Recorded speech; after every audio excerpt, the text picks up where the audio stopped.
Step into the Fieldhouse, your front row seat to legendary victories and untold stories. Hey, I'm your host, Lance Leonard, breaking down sports from the inside out, along with co-host Jimmy Lackey. It's more than just a game. It's the Fieldhouse Podcast. Welcome into the Fieldhouse Podcast. We're a production of the Kids Inc. Sports Network.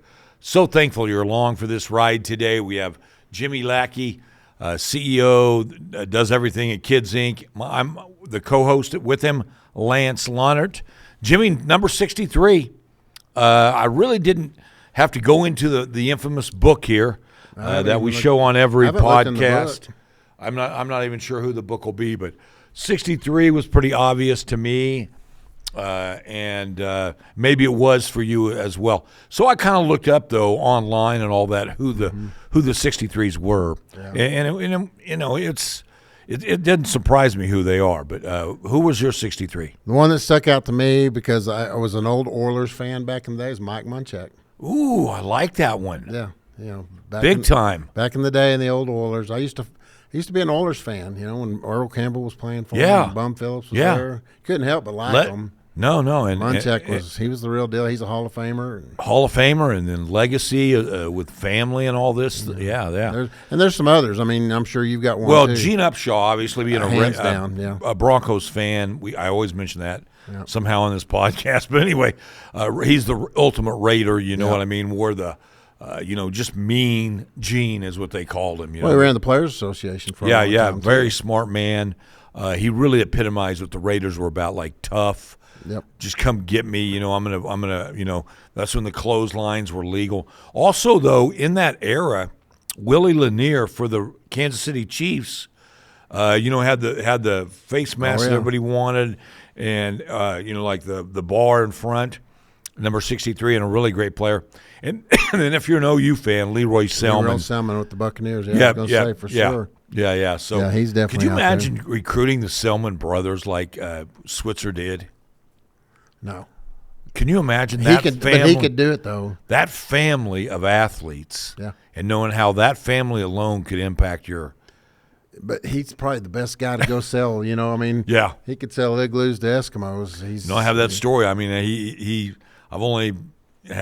I was with him for like an hour or 2 or 3 hours, but he just has the it factor. Yeah, he just always did. If he went on a recruiting trip, it was going to be. It was going to be a show. His background from Arkansas, though, he didn't mind stretching the rules. Let's just put it like that. Yeah. He said, this kid, I know how he grew up with absolutely nothing. I don't care if I'm getting him a car. I don't care what you guys tell me. You know what I mean? I'm helping this kid out. Yep. You know what I mean? I'm bettering his life. Yeah, that reminds me. I was watching an old ESPN 30 for 30, and it's on a whole different level, but it's kind of the same attitude. Jim Valvano was accepting the Arthur Ashe Award, and he said, "Oh, you guy out there is giving me 30 seconds. You think I care about 30 seconds? I got tumors all over my body. I'm not worried about that guy out there telling me I got 30 seconds to go." Yeah, I got 30 seconds to live. Basically was what he was saying. So, yeah. All right, Jimmy, we have a tradition here on the show, a couple of them. But 63, the reason we brought that up is it is our 63rd podcast, and we always do the numbers. But we've had some good numbers, but you nailed it. Like, these next numbers are going to be pretty much be football linemen or they just are. There's a couple of hockey players that wore the big numbers as well that will be able to get in. But then we also have this one. What's the best thing that happened to Jimmy Lackey today? And we're actually taping this one in the afternoon, so we have a little more leeway today than we usually do with Jimmy. I got a good one, and I got one that's it's reality. Okay. Got the first bill on Rock Rose. Wrote that first check today for a little over. Hey, can Maddie and I have the interest off that? Yeah, if you me don't too. mind? Can I get in on the third on that? Okay, yeah. Kiva and I just wrote a check for a little over $2 million. So oh my gosh! If you don't think did your hand shake? No, but if you don't think we're knee deep in it, those bills are going to start coming every month now. $2 million. Yeah. My God. Last engineering bill came in. Did you ever think you would write a check for even $100,000? No, never. Yeah. No. $2 million. What's that? I would be shaking. Like it looked like. Fortunately, the computer as you prints get it out older, for your cursive gets a little. You just type messy. it in and it prints it out. You don't have to write it. So. Yeah. Okay. And, all right. And a funny story. People won't care about this, but this is a true story. When the governor shut us down during COVID, we were gone home for 3 months, and I told everybody, find something that when we come back, that you can teach us how to do or learn something, a new something that you haven't done before that you can share with the group. And so I had a couple, but one of mine was I figured out how to go into the accounting software and put mine and Craig's names on the checks so we didn't have to sign checks all the time anymore. Wow. Because case in point, Keith and I printed over 160 checks yesterday for referees and stuff. And so, when you have to do that many, if you have to turn around and sign all those and Tim send them into Craig's office, he signed them all. It takes a while. Nice. So what were a couple of the other things they came up with? Oh, my gosh. It's been so long now. I don't know that I could nail one down, but that was one of mine. Yeah, I like it. And to this day, I'm so proud of, especially yesterday when we had to print 160 checks. Man. Yeah, they $2 million. But I will tell you something, and this will open some eyes with some people. And but this was really something that did my heart well. I don't know if you saw this or not the other night. See Kevin Long's post? No. Thursday on Thanksgiving, guess who he had? Oh yeah, I did see that. Did you see who he had Thanksgiving? He sent me a photo. Yeah, with Ed Roach. He had Thanksgiving dinner. Yeah, the former president at WT. He had Thanksgiving dinner with Jason and the family and Dr. Roach.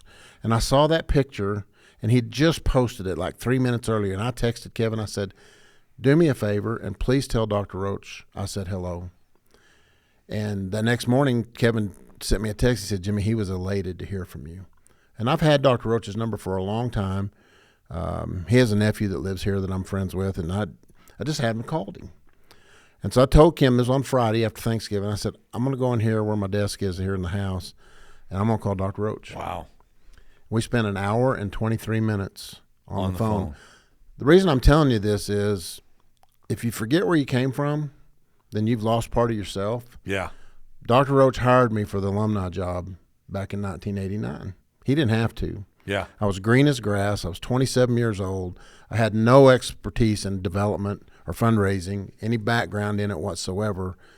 But I felt like I had some people skills that I could lend to the job, and I was passionate about the university.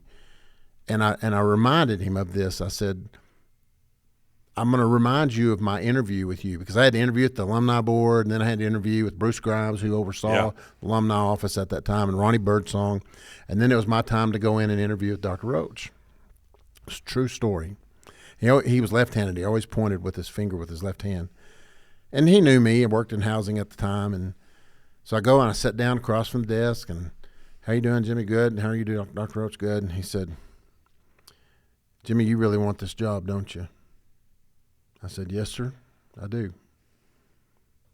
"You have a great day." That was it? And I turned around and I walked out the door, and the next person for their interview sitting on the bench waiting, a friend of mine who also was applying for the job, she looked up at me, and I was like, "I don't know." Just kept going.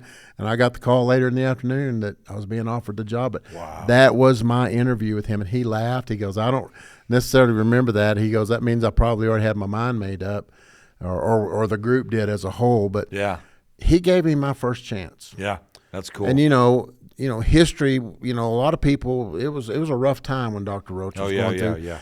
But the light bulb went on with me the other day. So we were talking, and I don't think he'd mind me telling this part, but we were just talking. I said, "Dr. Roach, I'm going to ask a question.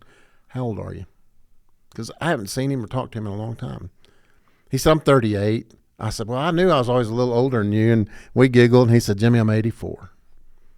And I'm a math guy. Numbers are going through my head." And I said, "Dr. Roach, are you telling me you were 41, 42 years old when they hired you to be the president at West Texas State University?" Wow. He goes, "Yes, sir." That spoke volumes to me.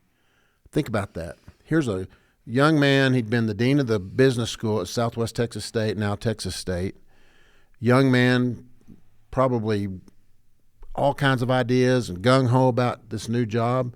And you got a established faculty, somewhat elderly, not necessarily elderly, but I'm just saying they're probably older than 41, most of them by average. Yeah, easily. And you got this young whippersnapper coming in and it explained a lot to me. Yeah. Not to mention the fact that tuition was tripled during that time and all the things that we had to deal with.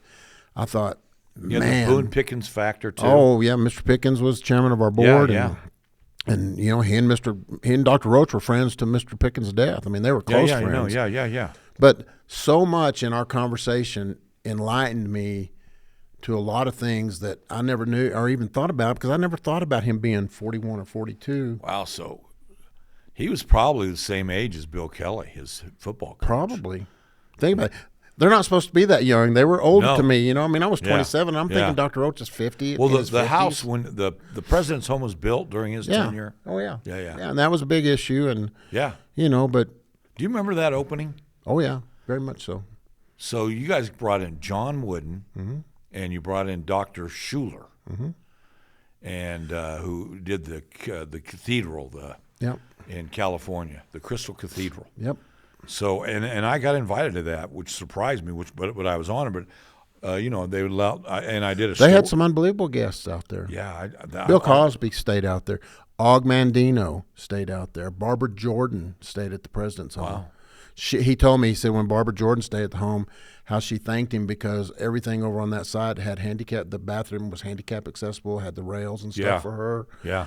And I don't know that we use the home for that much kind of thing much anymore, but that's what it was built for. Yeah, no, I agree. It was built to have to entertain. But president John and his Wooden family is sitting on the couch, pretty much by himself, and I had a paperback book.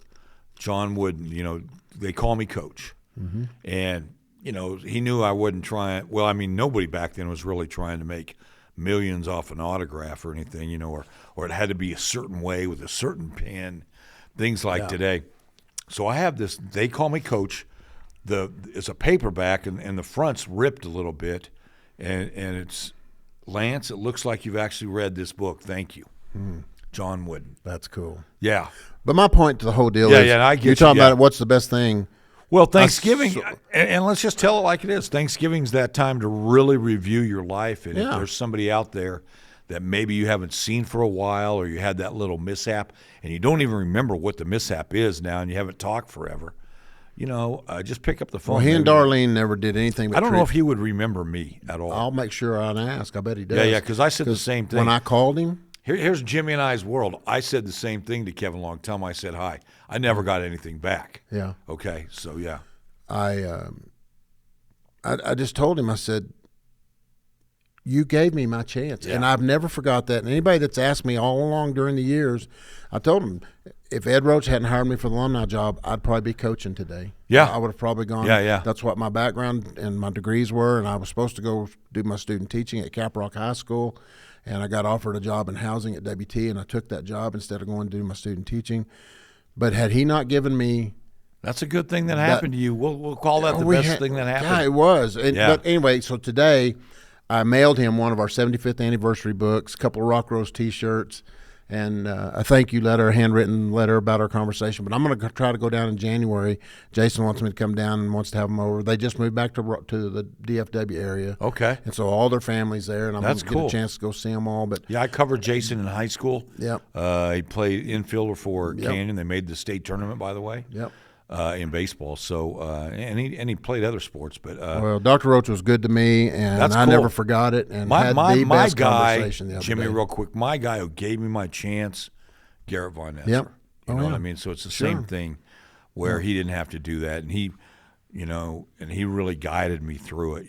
Because when you walk in that door and there's Putt Powell, next to you, you're like, man. And the good thing for me, I wasn't from this area, so I didn't have that background of either of them, and they really helped me a bunch. Well, I honestly believe this, that I'm sitting here today through all my travels in my career, which haven't been very many places, WT and here, because he gave me that chance. Yeah, and I love I've never forgot it. Yeah, and Garrett's the same way with me, okay? I'm going to give Garrett Von Netzer a shout-out, too, because he also told me his grandsons played for Amarillo High, and they were at the state tournament in San Antonio, basketball tournament, and Garrett lives in that area now, lives where Maddie actually, her area Yep. where she grew up, and he just said, "You know what, Lance? You're one of my best hires ever." Yep. That's probably the ultimate compliment. I didn't get that, but I wasn't looking for it. But you are one of Garrett's best. I was like, oh my god. I would echo that anyway, too. Yeah. So, Dr. Roach, I'm going to send you a link to this podcast. Thank you. Maddie, we have a name for this. Thanking Dr. Roach, okay? just being thankful. We'll be thankful. By the way, Thanksgiving, I did have a Thanksgiving Day question for you. Mac and cheese on the table, yes, no? Yes, we had mac and cheese. Okay. Oh, yeah. Yeah, I'm a mac and cheese. Yeah. When you got grandkids, you're definitely going to have mac and cheese available. Even adults, I'm okay with it. We always do. You know what I mean? We always do. Has that been around a long time, or did that just come to us? Around when I was a kid. Right. No. Yeah. Traditional green beans. That was kind of my question for you. Mac and cheese is part of the casserole. Thanksgiving Day meal now. It is. Oh, it definitely is. Yeah. I got to have mac and cheese. My turkey was outstanding. Did I tell you where I got my turkey? Yeah, you told me. Popeyes. Cajun fried turkey from Popeyes. This is a Thanksgiving tip for everybody. Popeyes. Best turkey ever. We get one every year. That's awesome, man. It's outstanding. Yeah. Do you have to order early? Yeah. Okay. Yeah, I ordered it online, and so it comes to the house in dried ice, and it's put in the freezer, and then a couple days ahead of time, it's already cooked. And it's it's you just cooked. heat it up. All you got to do is put it in the oven about 2.5 hours, and it's ready to go. Man. And I mean, it falls apart. It's so good. That's awesome. It's so good. I may have to try that next. Working smarter, not harder, Lance. Yeah, I like it. We talked a little bit about Rock Rose. I went to Zootopia 2. Jimmy, my wife and I, we try to go to movies. That we're going to start a tradition, but $5 on Tuesdays. Why not? There were 3 people in the place for us. It was kind of cool, but that was over by Rock Rose, and I took some photos and gave them to Jimmy. And I'm just going to say real quick, it's way cool to see that thing just forming, and they are getting after it. Yeah, when we were sitting there watching, I mean, we saw 3 truckloads go by of dirt. You know what I mean? And it's happening. They're moving heaven and earth out there right now. Yeah. It's exciting. It's crazy, isn't it? A lot of dirt. Do you go by like a? I mean, well, are you a proud papa? Oh yeah. Well, I live in Canyon, so I drive back and forth down I-27 every day. And don't think I don't look out there between those barriers every time I'm coming through there to see how things are going. But yeah, I'm proud. It's taken us a while to get here. Yeah. And let's just be honest, Lance. You and I've talked about this. There's a lot of people that didn't think we could pull this off. A lot of people. And it's just something that this region is going to benefit from. Yeah.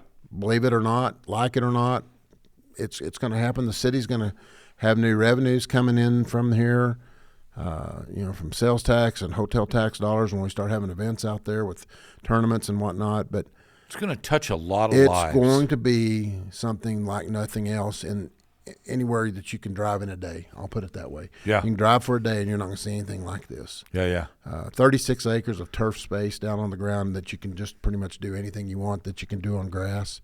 In Amarillo, Texas, we're really proud of it. So yeah, I'm proud. And I had Emerald College pitching coach Garrett Cobb on my show yesterday, and he, the excitement in his voice for that program, to be able to have that opportunity, they're really looking forward to it. For those that don't know, if we haven't mentioned it before, we're going to have 8 baseball and softball fields out there, but one of those baseball fields is a regulation. The footprint of it is basically the Hodgetown footprint as far as the field itself. Now, we're not going to have all the bells and whistles around that field, but the field itself, and we built it for Emerald College to have a practice space daily that's theirs. They don't have to ask for it. We will schedule it, and it will be their practice field day in and day out. And if they need it to be a backup game field, for instance, last year, a lot of people don't know this, they had to play at WT and they had to play at Wayland for all their conference games. And Emerald High a couple of times as well, for all their conference games because Hodgetown was under construction. And so when Hodgetown's out of kilter, they've got to have a place to play, and they were having to pay to go use those other facilities. Now they've got a place. Yeah. And the other thing is junior college plays a ton of fall games where they don't play at Hodgetown. Yep.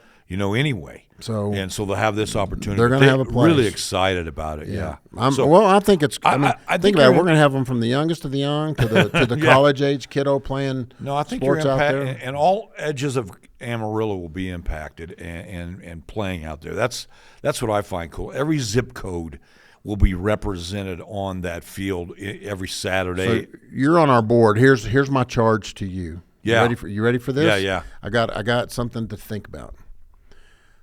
WT, Canyon, Randall, West Plains, Amarillo High, our field.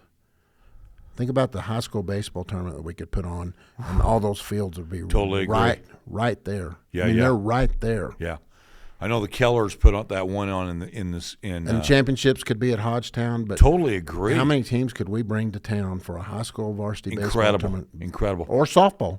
Softball as well, yeah, and hopefully maybe a little later than March because our weather is so iffy at that point. But anyway, be thinking about that because, man, if we could get coaches to buy into something like that and put on a big I love that. That would be awesome. Yeah. Be awesome. We'll put that out. Let's put that. Trust me, there's some of the baseball coaches are really out quote unquote outside the box thinkers. I'm just telling you right now. Well, I guarantee our Convention and Visitors Bureau, those folks down there, I've been visiting with them a lot. They're frothing at the mouth to be able to start scheduling things for our facility. But I'm telling you, they would help us get hotel rooms. They would help us do all the meals, line up all that kind of stuff. First class. We could put on a big-time first-class baseball or softball tournament for this region. Yeah, that'd be awesome. And have all the local teams plus all these others come in and play. I mean, with that many fields, you could host a bunch of teams. Yeah. Bunch of teams. That would be so cool. I think it'd be fun. And get a chance to play in a stadium like that. Soccer, we could do soccer, all those type of things. Yeah, it'd be a lot of fun. Yeah.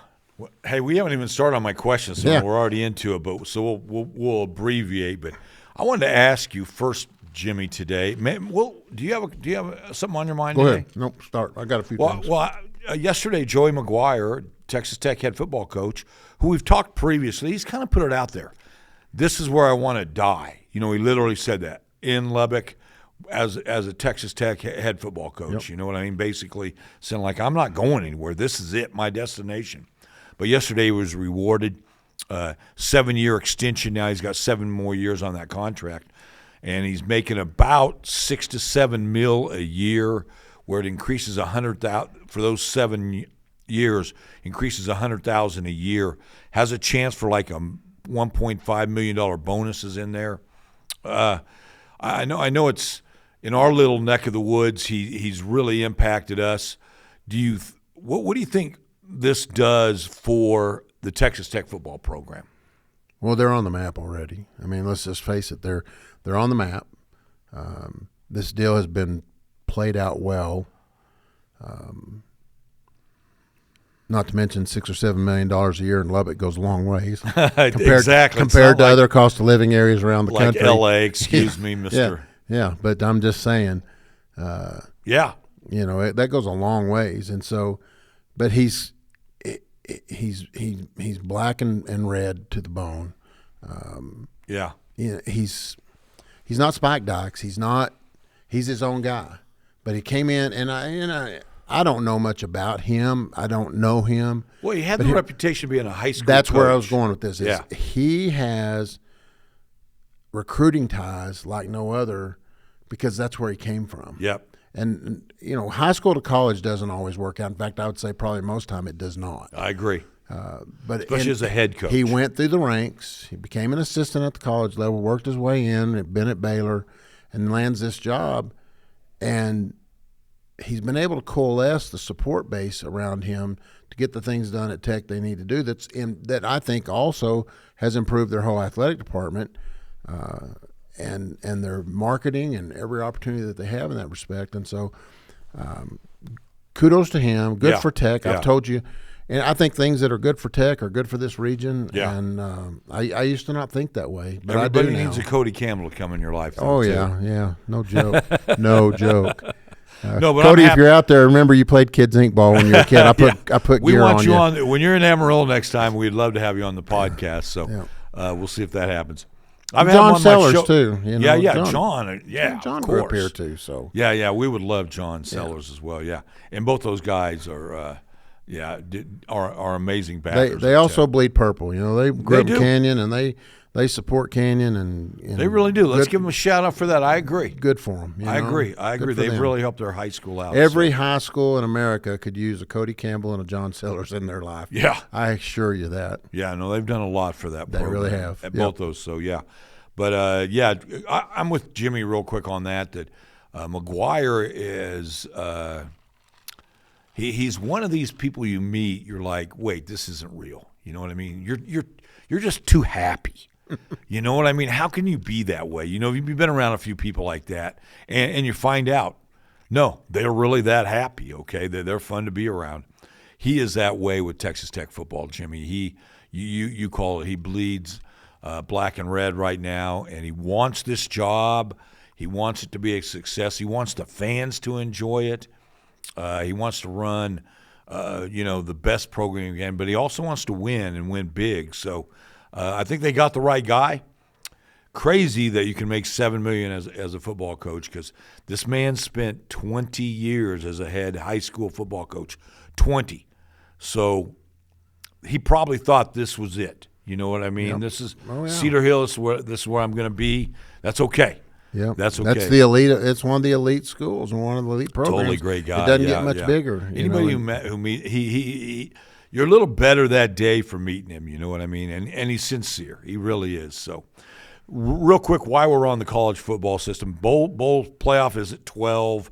They're now talking moving into 16, but also on the radar now is let's get this playoff over before the first semester is through. So kind of go back to like the January 1st bowls, where that season's over. When your national championship game is like on January 16th or so, you're into the second semester, and coaches would love to see that, and you can do it if you look at the map. Start in August. Playing the games that matter, and then you have the whole month starting on Thanksgiving Day weekend to get the tournament. I like this idea where you're finishing it up. Maybe bring back the January 1st love we all had growing up of bowl games, where that's the national championship day. Well, and this year was very unique in the sense that you had so many coaching positions open. Yeah, and that was going to be one of my questions. And that became such a big part of the topic every week. It's going to be that way, though, Jimmy. It started with Penn State, and then it just snowballed from there. Yeah. Everybody thought all along, okay, Florida, he's going to be next. I mean, it just – here they came, but, man, Gundy goes, Florida goes, Penn State goes, mid-season, and now these schools are trying to latch on to the next person. You got Kiffin out here that, they fire Brian Kelly, and they immediately know who they want. He's one of their conference foes, and it just got ugly. It's ugly. And so – it's ugly. They need to do like the NFL. They need some guardrails. Guardrails. I like that word. Simply the NFL, you're not allowed to talk at a certain time. Just put that on college for now, and then we don't get this mess. Because it's a mess. Like, I'm glad you brought that up. The Lane Kiffin mess is unreal. Now they don't want him to coach the team anymore. I get it. But how about this mess? And it's okay with me. Eric Morris, you just talked about Gundy leaving Oklahoma State. Eric Morris at North Texas got that job, okay? Neil Brown, who we know here from his Tech days, and he coached at West Virginia, was named the North Texas coach. Morris is still coaching. Is that final? Is that permanent? Yeah. Okay. Yeah. Because they had been talking. I had not heard. I think it happened yesterday. Okay, because Gundy's name was thrown in there a little bit. Yeah, too. no, I think that was fake news. Okay. But that would have been interesting. But Gundy will coach again. There's no doubt about that. But as I understand it, Morris is allowed to coach this team. Correct. You know what I mean? So you're right. The guardrails need to be put up, and everybody. Correct me if I'm wrong. Is Tulane's coach not going to still coach them? Yeah. So I'm with you. They need to figure that part of it out, because it's a mess. It is an absolute mess for you to be the coach at Oklahoma State and you're coaching North Texas one more time. I'm just saying, okay? And speaking of that, one of the moves they made is they moved early signing day up, and that's today, December 3rd, instead of like the 20 or 25th during like the bowls. But I just want to give a shout-out to four guys in the Amarillo area. Kane White Tinsley, he's the wide receiver and really nice defensive back for West Plains. He signed with UTEP this morning, as here in about an hour, Crush Johnson, defensive lineman at Texas Tech, at Tascosa. So he's staying red and black, is going to Texas Tech. And then Vern Blair and Darian Lewis over at Palo Duro. Okay. Darian was the one who we thought was going to North Carolina, but they're both going to UNLV. So congratulations to those 4 young men. Good for them. Signing D1. But that happened today. Good for them. December 3rd, yeah. So, hey, a couple more things. Got to give a shout-out. My mom, my dear mom, passed away a few years back. This was her birthday day. Oh, nice. So my mom, like at 7 a.m., I don't care if you were 4, 14, 44, or 54, she would call you up and sing happy birthday like at 7 a.m. It was the best thing ever. That's awesome. So I just want to give a shout out to my mom and the life she led.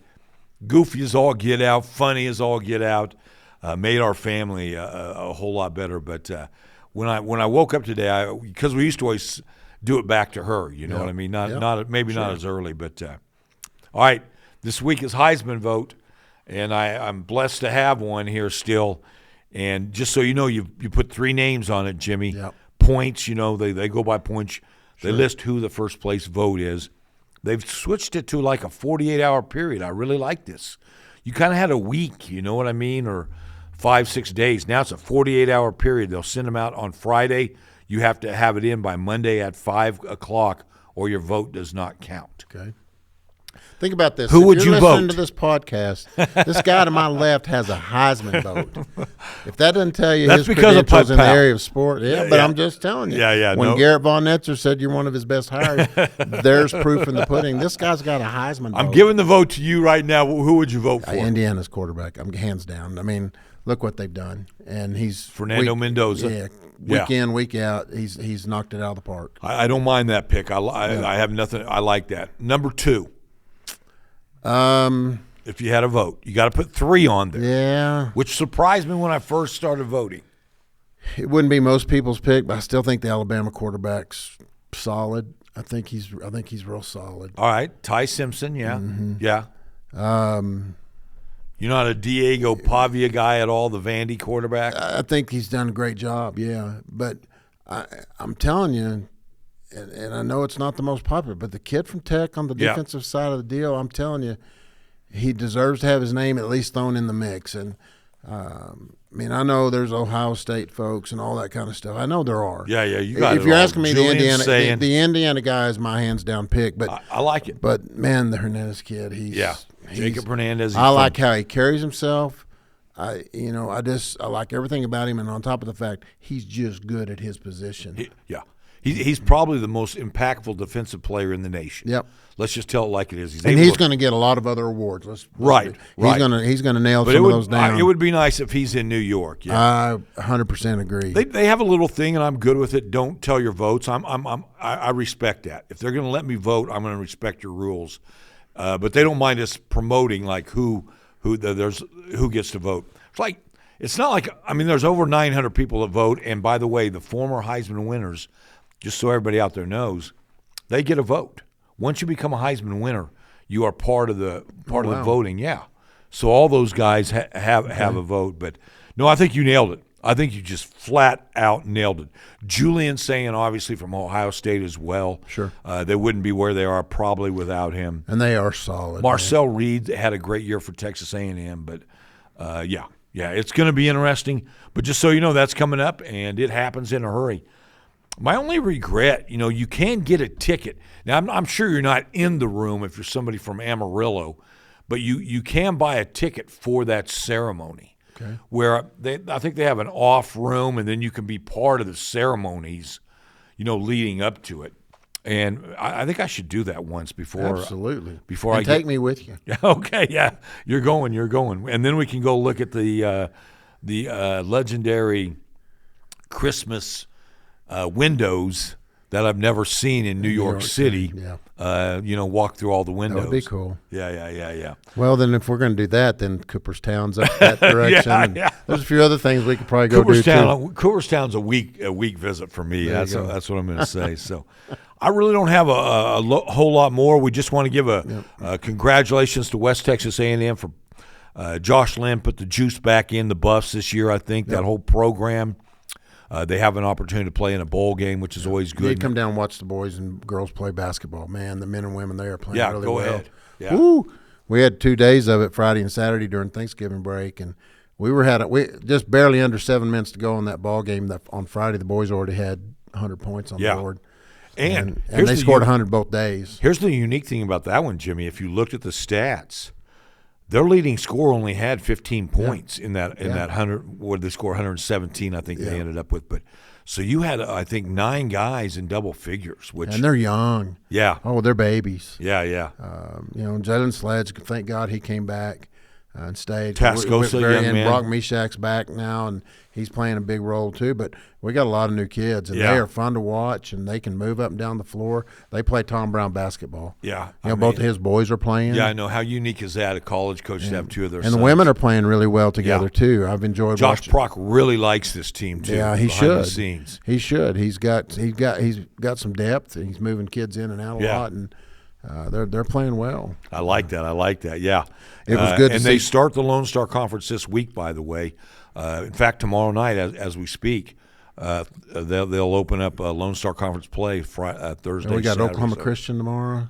Yeah, and Cameron on Saturday. It's the Oklahoma duo coming in. So, all right, last one for you, real quick. West Plains and Stephenville. Oh yeah, big rematch, and it doesn't get any better than be over by the time that we air. But well, here's the deal. We always talk how great it is for high school kids to get a chance to play over Thanksgiving Day weekend. When you're in December, I mean, there's 88 teams left in the state of Texas, all of them.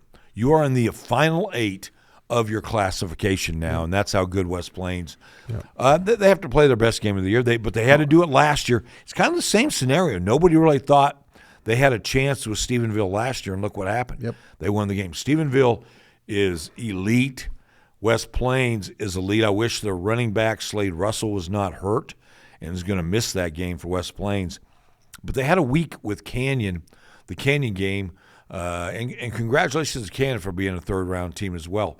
But a chance to figure out how they can gain yards on the ground, figure it out without our guy. Slade Russell's an all-state running back. Shout out also needs to go to West Texas High, Jeff Smith. I think he may be a WT grad. But anyway, they're undefeated still, Jimmy. And then Stratford and Groover, 2 district foes playing in the 4th round of the playoffs. Where did they decide to play that game? They decided to play that at Happy State Bank Stadium in Canyon. That's what I thought it would be. But yeah, congratulations. I'm glad you brought it up. That anybody playing now, you've had an incredible season in the state of Texas. And you know what's cool? You can hold up 2 fingers and say 1, 2, and we're in Jerry's world. You're that close. Which is way cool. So I'll tell you one other sleeper group that you need to go watch. Private schools don't get a lot of pub around here. And Kim and I have a lot of friends over at Holy Cross, both the girls and the boys, and so we go to a lot of their games. Went out and watched them play Boys Ranch last night.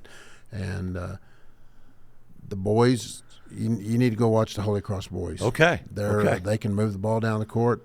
They can put it down slam it down a little bit. Yeah. They are fun to watch. That's cool. You've got a private school here in town that's worth going to watch. I will go get out there. I felt bad for the officials last night because I look up there and we got there for the JV boys game, and they had a gentleman and a lady working it. And then another guy standing off the side, he comes in and does the women's or the girls' game with this gentleman that did the JV game. And then this first gentleman again is doing the boys' varsity, and they're doing 2-man crew. Wow. And I'm sitting there going, he's not going to make it for three games. And I'm telling you, he was half-court official at best. He didn't come much past the half-court line. You can't blame him after 3, And but they can move the ball up and down the floor. They're fun to watch. So yeah, Holy Cross, a little shout-out to some friends of ours there. No, that's cool. So Hope you had a great Thanksgiving, and we can't thank you enough for joining us today. Just want to remind you, the Fieldhouse Podcast is a production of the Kids Inc. Sports Network. Jimmy, as always, great stuff. Thank you. Hey, and like I always like to say, we'll see you when we see you.